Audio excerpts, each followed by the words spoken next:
آقا حضور سرکار مدینہ صلی اللہ علیہ وسلم کے غلاموں امام علی مقام امام حسین رضی اللہ تعالیٰ عنہ روضہ رسول پہ تشریف لے کر کے سلام بھی عرض کیا، حضور کی بارگاہ سے اجازت طلب کرتے ہیں، یا رسول اللہ اے میرے نانا جان، آپ کا پیارا نواسا آج مدینہ چھوڑنے کی اجازت چاہتا ہے۔ اے کائنات والو، جو مدینہ کے گئے وہ جانتے ہیں جب بندہ مدینہ جاتا ہے بندے کی کیا کیفیت ہوتی ہے، اور جب مدینہ کی جدائی کا وقت ہوتا ہے اس وقت کیا کیفیت ہوتی ہے۔ اللہ کی عزت کی قسم ہے، مجھے جیسا گناہگار بندہ بھی مدینے کے اندر جائے واپس آنے کا دل نہیں کرتا۔ آج حسین کے دل پہ کیا بیت رہی ہوگی جب حسین اجازت مانگ رہے تھے، نانا مجھے اجازت دو، میں مدینہ چھوڑ کے جا رہا ہوں، اور حسین کو پتا تھا مدینے سے جا رہا ہوں، اس کے بعد ساری زندگی کبھی مدینے میں آنا نہیں ہوگا، کبھی آنا نصیب نہیں ہوگا۔ اے کائنات والو خود سوچو حسین کے دل پہ کیا گزری ہوگی، کیا بیتی ہوگی۔ پھر حضور سے جب اجازت مانگ رہے تھے، میرا وجدان کہتا ہے حسین کہہ رہے ہوں گے، نانا آپ کا وہ نواسا جو آپ خطبہ دے رہے ہوں مسجد کے اندر لڑکھڑاتے پاؤں کے ساتھ آئے، آپ خطبہ چھوڑ کے حسین کو اٹھا کے اپنی گودی میں بٹھا لیتے ہیں۔ اے نانا آپ کا وہ نواسا آج مدینہ چھوڑنے کی اجازت مانگتا ہے۔ اے نانا جان، وہ نواسا آپ حالت نماز میں حالت سجدے میں وہی نواسا آ کر گردن کے اوپر سوار ہو جاتا ہے، آپ سجدہ لمبا کر دیتے تھے، آپ سجدے سے سر نہیں اٹھاتے تھے کہیں نواسے کو تکلیف نہ ہو۔ نانا وہ آپ کا پیارا نواسا آج مدینہ چھوڑنے کی اجازت مانگتا ہے۔ اے کائنات والو بتاؤ اس وقت حسین کے دل کے اوپر کیا بیت رہی ہوگی، آقا حضور سرکار مدینہ صلی اللہ علیہ وسلم کے دل پہ کیا بیت رہی ہوگی۔ اللہ اکبر۔ کائنات والو پھر امام علی مقام نے آقا حضور کے دربار سے اجازت مانگی، پھر سیدہ زہرا کے دربار پورنوار پہ گئے، وہاں بھی سلام عرض کیا، وہاں پر بھی اجازت مانگی۔ اجازت مانگنے کے بعد امام علی مقام واپس آئے، اپنے رفقا کو اکٹھا کیا جن میں آپ کے بیٹے بھی ہیں، آپ کے بھانجے بھی ہیں، آپ کے بھتیجے بھی ہیں، آپ کے چچا زاد بھائی بھی ہیں، آپ کی بہن بھی ہے، آپ کی بیویاں بھی ہیں، آپ کی شہزادیاں بھی ہیں۔ مختصر سا قافلہ امام علی مقام امام حسین رضی اللہ تعالیٰ عنہ لے کر مدینہ سے رخصت ہو گئے، مدینہ سے روانہ ہو گئے۔ صحابہ و صحابیات ہاتھ جوڑ کے عرض کرتے ہیں، اے حسین مدینہ چھوڑ کے نہ جائیے، آپ کے نانا نے مکہ چھوڑ کے مدینہ ڈیرا لگایا گئے، آپ کے نانا نے تو دعائیں مانگی تھی، یا اللہ اس مدینے سے ہمیں اتنی محبت عطا فرما جتنا یا اللہ تو نے ہمارے سینے کے اندر مکے کی محبت ڈالی تھی، یا مکے سے بھی بڑھ کر مدینے کی محبت ہمارے دل کے اندر ڈال۔ اے حسین آپ کے نانا شہر سے بڑا پیار کرتے تھے، اور آپ وہ گئے جو مدینہ چھوڑ کے جا رہے گئے۔ امام علی مقام امام حسین کی زبان پہ بس ایک ہی جملہ ہے، ایک ہی جواب ہے، آپ فرماتے مدینے والو میں کرسی کے لیے نہیں، دولت کے لیے نہیں، اقتدار کے لیے نہیں، ذاتی مفاد کے لیے نہیں، میں تو صرف دین اسلام کی بلندی کے لیے مدینہ منورہ چھوڑ کے جا رہا ہوں۔ امام علی مقام امام حسین نے مدینہ چھوڑا، مختصر سے قافلہ اپنے ساتھ لیا، مدینے سے روانہ ہوئے مکے کے اندر۔ ادھر مکے والوں کو خبر ملی نواسہ رسول آ رہے گئے، خاندان رسول آ رہا ہے۔ مکہ والوں نے حضور کے صحابہ نے آپ کا استقبال فرمایا، خوبصورت استقبال ہوا۔ امام علی مقام امام حسین مکے کے اندر قیام پذیر ہو گئے، وہیں پہ آپ بطور مہمان آپ قیام پذیر ہو گئے۔ کافی دن بیت گئے، مکے والوں کو جو خبر ملتی ہے سارے صحابہ و صحابیات آپ کی بارگاہ میں آتے ہیں، آپ سے فیض بھی لیتے ہیں، آپ کے چہرے کی زیارت بھی کرتے ہیں، آپ سے قرآن بھی سیکھتے ہیں، آپ سے حضور کے فرمان بھی سیکھتے ہیں، حضور کی شریعت بھی سیکھتے ہیں۔ ادھر ماہ رمضان کا مہینہ آیا، جب ادھر کوفہ والوں کو خبر ملی حضرت امیر معاویہ وصال فرما گئے اور یزید نے تخت خلافت سنبھال لیا ہے، اہل کوفہ نے خط لکھنا شروع کر دیے امام علی مقام کی پاک بارگاہ میں۔ پہلا خط 10 رمضان المبارک کو آ کر پہنچا، کوفہ والے کہنے لگے حسین آپ کو معلوم ہے امیر معاویہ دنیا سے پردہ فرما گئے، یزید تخت خلافت کے اوپر قابض ہو گیا ہے، وہ فاسق بھی ہے، فاجر بھی ہے، بدماش بھی ہے، بد کردار بھی ہے۔ اے حضور کے پیارے نواز سے وہ ہمیں اپنی بیعت پہ مجبور کر رکھا ہے، لیکن ہم اس کی بیعت کرنے کے لیے تیار نہیں ہوتے۔ اے نواز رسول، اس لیے آپ کی بارگاہ میں التجا ہے، آپ مکہ چھوڑ کر، مدینہ چھوڑ کر کوفہ تشریف لے آئیں تاکہ ہم ہاتھ کے اوپر بیعت کریں، ہم آپ کو اپنا خلیفہ تسلیم کریں۔ امام عالی مقام کی بارگاہ میں پہلا خط رمضان کے مہینے میں آیا، پھر ہزاروں خطوط اہل کوفہ کی جانب سے آپ کی بارگاہ کے اندر پہنچے۔ امام عالی مقام امام حسین کی بارگاہ میں یہاں تک خطوں کے اندر یہ تحریر تک لکھی گئی تھی، اے امام عالی مقام، ہم آج آپ کو مجبور کر لگے گئے، آپ تشریف لے آئے، اگر آج ہماری بات کو، ہماری عرضی کو تسلیم نہیں کرتے، آپ مکے سے کوفہ تشریف نہیں لاتے، تو ہمارے پاس کوئی دوسرا رستہ نہیں ہے، کوئی دوسرا آپشن نہیں ہے، ہمیں مجبور ہو کر اسی فاسق و فاجر کی بیعت کرنا پڑے گی۔ اے نبی کے پیارے نواسے، اگر کل قیامت کے میدان میں رب نے پوچھ لیا، او کوفہ والو، تم نے فاسق و فاجر کے ہاتھ میں اپنا ہاتھ کیوں دیا؟ اے نواز رسول، ہمارے پاس عذر ہوگا، بہانہ ہوگا، ہم کہیں گے حسین کو بلایا تھا، آئے نہیں تھے، وہ دوسرا آپشن کوئی نہیں تھا، اس لیے فاسق و فاجر کی بیعت کی۔ علماء فرماتے ہیں اگر حسین نہ چاہتے صبح قیامت تک ہر فاسق و فاجر کی بیعت جائز بھی ہو جاتی، ہر بندہ کہتا اگر نواز رسول بیعت کر سکتے ہیں تو ہمارے لیے کیوں کرنا جائز ہو سکتا ہے؟ علماء فرماتے ہیں اسلام کا شرازہ بکھر جاتا، اس لیے نواز رسول پر لازم ہو چکا تھا مکہ چھوڑ کر کوفہ تشریف لے آئے۔ امام عالی مقام نے صحابہ کو بلایا، ہزاروں خطوط بھی ان کے سامنے رکھے، مشورہ بھی فرمایا کیا کیا جائے۔ صحابہ کے مشورے سے امام عالی مقام نے اپنے چچا زاد بھائی جناب مسلم بن عقیل کو مکہ سے کوفہ کی طرف روانہ فرمایا، فرما جاؤ کوفہ کے اندر پہلے حالات دیکھو، معاملات دیکھو، کیا حالات ہوا کیا آتے ہیں۔ حضرت مسلم بن عقیل روانہ ہونے لگے، ان کے دو ننھے شہزادے بھی آپ کے ساتھ ہو لیے،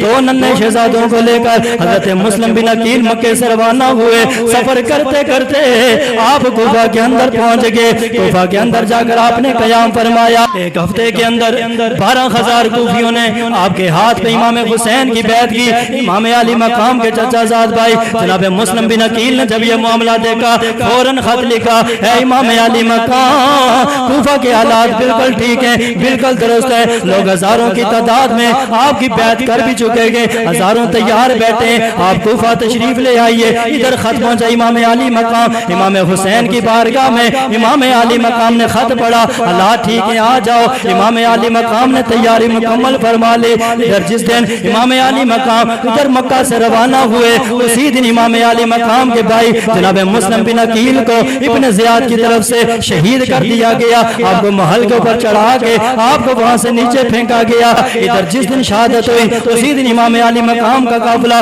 مکے سے روانہ ہوا، سفر کرتے کرتے آئے، حتیٰ کہ درمیان ایک مقام پر پہنچے، وہاں آ کر آپ کو اطلاع ملی، خبر ملی کہ میرے بھائی کو تو شہید کر دیا گیا ہے۔ امام عالی مقام سمجھ گئے حالات بدل گئے لیکن قربان جائیں امام عالی مقام امام حسین کے صبر پر، آپ کی شجاعت پر، آپ کی جوان مردی پر آپ نے رستہ نہیں چھوڑا، آپ نے اپنا سفر نہیں چھوڑا، آپ واپس نہیں گئے بلکہ آپ نے اپنے سفر کو آگے جاری رکھا، حتیٰ کہ سفر کرتے کرتے آپ میدان کربلا کے قریب پہنچ گئے۔ ادھر سے یزید کا ایک فوجی وہاں پہ پہنچ آیا جس کا نام حر بن یزید الریائی ہے، اس نے امام عالی مقام کا قافلہ روکا، قافلہ روک کر آپ کے قافلے کا راستہ بدل کر آپ کو میدان کربلا تک پہنچایا۔ دریائے فرات ہے، دریائے فرات کے کنارے جا کر امام عالی مقام نے پوچھا یہ کون سی زمین ہے؟ بتایا گیا یہ میدان کربلا ہے، یہ میدان قرب و بلاغ ہے۔ امام عالی مقام نے فرما بس یہیں پہ ڈیرا ہے، یہیں پہ ہماری قیام ہے، یہیں پہ ہماری منزل ہے، اس سے آگے نہیں بڑھنا ہے۔ دریائے فرات کے کنارے پر آپ کے خیمے نصب ہو گئے، 3 محرم الحرام ہے، 3 محرم الحرام کو خیمے نصب ہو گئے۔ اہل بیت اطہار نے نواز رسول نے وہاں پہ اپنا ڈیرا لگا دیا۔ 4 محرم گزرا، 5 محرم گزرا، 6 محرم گزرا، 7ویں محرم الحرام آئی، ادھر یزید کے فوجی بھی آ گئے، یزید کا لشکر بھی آ گیا، عمر بن سعد بھی آ گیا، شمر بھی آ گیا، باقی بھی یزیدی فوجی آ گئے۔ آ کر میدان کربلا میں اپنی فوجیں اتار دی۔ ادھر سے یزید کا آرڈر آ گیا، ابن زیاد کا آرڈر آ گیا، کہنے لگا آج کے بعد حسینی قافلے پر پانی بند کر دیا جائے۔ اب امام عالی مقام کے خیمے دریائے فرات کے کنارے تھے، وہاں سے اکھاڑ کر، وہاں سے ہٹا کر دریائے فرات سے انہیں دور کر دیا گیا۔ دریائے فرات بات پہ یزیدی فوج کا پہرا لگ گیا. ادھر سے حکم ملا کہ آج کے بعد کوئی حسینی پانی نہ پی سکے, حضور کے خاندان کو کوئی بندہ پانی نہ پی سکے. او میرے آقا کے غلاموں, ذرا چشمہ تصور میں یہ منظر لے کر آؤ. وہ دریائے فرات جس سے انسان بھی پانی پی رہے گئے, یزیدی بھی پی رہے گئے, جس سے چرندہ پرند بھی پی رہے گئے, جانور بھی پی رہے گئے, اسی دریائے فرات کا پانی حضور کی آل پر بند کر دیا گیا. لیکن قربان جائیں, حسین کے صبر پر, خاندان رسول کے صبر پر کسی نے اف نہیں کی, ہائے نہیں کی, رب سے گلا نہیں کیا, شکوہ نہیں کیا, رب العالمین کی بارگاہ میں دعا تک نہیں مانگی. حالانکہ یہ وہ ہستی آ گئے, اگر دریائے فرات کو اشارہ کرتی, دریائے فرات کا رخ مڑ جاتا, اللہ کی بارگاہ میں دعا کرتی, زمین سے چشمے نکل آتے جو رب العالمین جناب حضرت اسماعیل کی ایڑی سے چشمے نکال سکتا ہے. موسیٰ کے عصا کی وجہ سے پتھر پر لگنے سے پتھر سے 12 چشمے نکال سکتا ہے, جو ایوب کی ایڑی سے چشمے نکال سکتا ہے. سیدہ مریم کے لیے خوش کھجور کے تنے سے کھجوروں کی بارش فرما سکتا ہے. وہ رب اگر چاہتا تو حسین کے لیے, خاندان رسول کے لیے چشمے بھی نکال سکتا تھا, دریائے فرات کا رخ بھی موڑ سکتا تھا. اگر دعا کرتے پانی کو بندوبست ہو جاتا. لیکن حسین نے دعا نہیں فرمائی, گلا نہیں فرمایا, شکوہ نہیں فرمایا, بلکہ صبر کر کے یزیدیوں کو بتا دیا, اور یزیدیوں وہ تم ہو جو پانی کے محتاج ہو, ہم تو بغیر پانی کے بھی زندہ رہ سکتے. تمہیں پانی کی محتاجی ہوگی کہ پانی کے بغیر تمہارا گزارا نہیں ہوتا ہوگا. ہم تو حضور کے نواسے ہیں, ہم تو وہ ہیں جنہیں بچپن کے اندر حضور نے اپنی زبان چسوائی تھی. حضور کی زبان کا اثر آج تک موجود ہے. تم پانی کے بغیر زندہ نہیں رہ سکتے, لیکن ہم پانی کے بغیر بھی زندہ رہ سکتے. حتیٰ کہ 7 محرم بھی پیاس کے اندر, 8 محرم بھی پیاس کے اندر, 9 محرم بھی پیاس کے اندر. 9 محرم کی شام آئی, عصر کا وقت ہے, یزیدی فوج کے اندر ہلچل مچنے لگی. امام علی مقام میں حسین رضی اللہ تعالیٰ نے اپنے بھائی جناب حضرت عباس کو بھیجا, فرما بات جاؤ ان سے پوچھو کیا ارادہ ہے, کیا پروگرام ہے. حضرت عباس آگے بڑے جا کر پوچھا کیا ماجرا ہے, کیا معاملہ ہے, کیا پروگرام ہے. انہوں نے کہا کہ حسین کو کہہ دو یا بیعت کے لیے تیار ہو جائیں یا پھر لڑنے کے لیے, جنگ کرنے کے لیے تیار ہو جائیں. امام علی مقام کی بارگاہ میں آ کر پیغام سنا. امام علی مقام نے فرمایا اے عباس جاؤ ان سے کہو آج کی رات ہمیں مہلت دے دو, آج کی رات تاکہ ہم جی بھر کے رب کی عبادت کر سکیں, جی بھر کے تلاوت کر سکیں, جی بھر کے ہم رب کا ذکر کر سکیں, رب کے رسول کا ذکر کر سکیں, جی بھر کے رب اس کے سونے رسول کو راضی کر سکے. اس لیے آج کی رات مہلت دے دو. حضرت عباس کے جا کر مہلت مانگی. انہوں نے کہا ٹھیک ہے آج کی رات مہلت دے دیتے, کل پھر انشاءاللہ جو ہوگا تو دیکھا جائے گا. امام علی مقام حسین کی بارگاہ پیغام ملا کہ مہلت مل گئی. عصر کی نماز ہوگی, پھر مغرب کی نماز ہوئی. مغرب کی نماز کے بعد جب ہر طرف تاریکی چھا گئی نا, سنو گے تو مچل جاؤ گے. امام علی مقام نے اعلان فرما کہ سارے کے سارے میرے خیمے کے اندر جمع ہو جاؤ, سارے کے سارے میرے خیمے کے اندر جمع ہو جاؤ. سارے اہل بیت اطہار کے ہستیاں اور سارے آپ کے رفقا خیمہ امام حسین کے اندر جمع ہو گئے. امام علی مقام نے خطبہ ارشاد فرما او میرے ساتھیو, تم نے بڑی مشقتیں اٹھائی, بڑی قربانیاں دی ہیں, بڑی تکالیف تم نے سہی ہیں, لیکن اے میرے ساتھیو اللہ کی بارگاہ میں دعا کرتا ہوں اللہ تمہیں جزائے خیر عطا فرمائے, اللہ تمہیں جزائے خیر عطا فرمائے. اور او میرے ساتھیو مجھے یقین کامل ہے کہ کل ان دشمنوں کے ہاتھوں ہماری شہادتیں ہونی ہیں, ان دشمنوں کے ہاتھوں ہماری شہادتیں ہونی ہیں, مجھے یقین کامل ہے. لیکن میں تم سے کہتا ہوں کہ تم اس رات کی تاریکی میں تم میں سے جو چاہنا چاہتا ہے چلا جائے. تم پر کوئی الزام نہیں ہوگا, کوئی گلہ شکوہ نہیں ہوگا. میں بخوشی دل سے میں تمہیں کہہ رہا ہوں کہ تم میں سے جو جانا چاہتا ہے چلا جائے, اس لیے کہ ان کا مسئلہ حسین سے ہے, ان کی پرابلم حسین سے ہے. تمہارے ساتھ ان کو کوئی سروکار نہیں ہے, تمہارے ساتھ ان کا کوئی لینا دینا نہیں ہے. اس لیے میں خوشی تمہیں اجازت دیتا ہوں, تم میں سے جو جانا چاہتا ہے چلا جائے.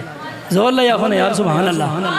ایک طرف حسین ہے, ایک طرف حسین ہے جو خود کہہ رہے اپنے ساتھیوں کو کہ جو جانا چاہتا ہے چلا جائے. اعلان کیا کوئی نہیں اٹھا, دوسری بار اعلان کیا کوئی نہیں اٹھا, حتیٰ کہ آپ نے چراغ جو جل رہا تھا آپ نے وہ بھی بجھا دیا. فرما اگر سامنے نہیں جا سکتے اندھیرے کے اندر چلے جاؤ تاکہ پتہ ہی نہ چلے کون اس محفل سے اٹھ کے گیا ہے. لیکن اللہ کی عزت کی قسم کوئی ایک بھی نہیں اٹھا ہے. ادھر خود فرما رہے جاؤ, مگر ایک بھی نہیں جا رہا. اور ادھر وہ عمر بن سعد ہے, ابن زیاد ہے, ادھر وہ شمر ہے. فوج میدان کربلا میں اتاری ہے، اس کے باوجود بھی تھر تھر کام رکھے گئے، یزید کو پیغام دے رہے ہیں، اے یزید فوج تھوڑی ہے، خطرہ زیادہ ہے، یہ فوج حسین کے آگے کوئی معنی نہیں رکھتی ہے، اے یزید اس لیے مزید فوج کا بندوبست کیا جائے۔ ایک طرف 100 بھی تعداد مکمل نہیں، دوسری طرف 22,000 کا لشکر ہے، لیکن اس کے باوجود بھی تھر تھر کام رکھے گئے۔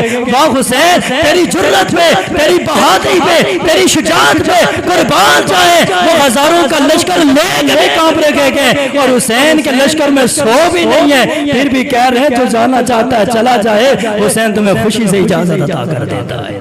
ایک طرف 22,000 کی فوج لے کر بھی تھر تھر کام رکھے گئے، دوسری طرف ان کے لشکر میں 100 بھی تعداد نہیں ہے، حسین کہہ رہے ہیں جاؤ یار تم میں سے جو جانا چاہتا ہے چلا جائے، لیکن قربان جائیں حسین کے ان رفقا پر، حسین کے ان ساتھیوں پر۔ امام علی مقام فرما رہے ہیں جو جانا چاہتا ہے چلا جائے، سارے کے سارے بھیا کا باز ہو کر بولے اے حسین اللہ وہ دن ہی ہمیں دیکھنا نصیب نہ فرمائے کہ آپ کو چھوڑ کر ہم چلے جائیں اور آپ کے بعد ہم زندگی کے دن گزارے۔ اے حسین اللہ کی عزت کی قسم ہے ہم کبھی بھی آپ کا ساتھ نہیں چھوڑیں گے، کتنا ہی مشکل وقت کیوں نہ آئے، اپنی جانوں پہ کھیل کے آپ کی جان کی حفاظت فرمائیں گے، حتیٰ کہ ہماری جانیں رائے خدا میں قربان ہو جائیں گی۔